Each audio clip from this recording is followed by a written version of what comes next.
So that makes the question, okay, what is a thermal printer? Okay, so let me give just a little bit of a background of what the technology behind a thermal printer is. It's a fairly simple mechanism.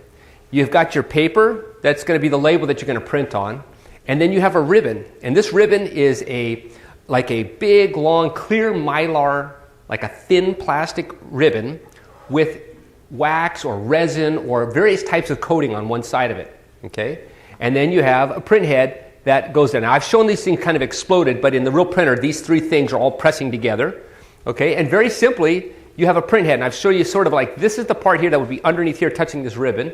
And in simplest terms, you apply power to an individual little dot on that head, and that head just gets hot. Much analogous to when you flip on a light bulb, electricity goes to the light bulb gets hot. Okay, we use that heat, and it actually melts the image, melts the wax or resin. It flows off of that mylar and onto the media, making an indelible spot. Okay? Ergo, the name thermal transfer, meaning you're using heat to transfer from a ribbon to the page.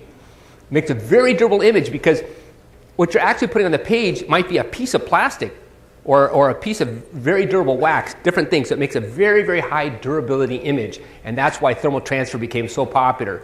If you see a thermal transfer label, you'll notice this really stunning black contrast, and it's because unlike just sort of writing on it or printing with a little bit of ink, you've really built almost a three-dimensional, a thick black image on top of there.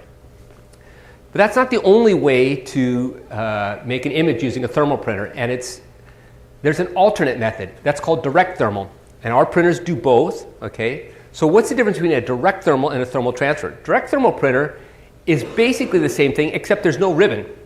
Okay, and what instead is used is you put a coating on top of the paper that's not actually plain paper. It looks like plain paper to the naked eye, but in reality there's a coating on the paper. Then the same basic principle, you apply electricity to the print head element.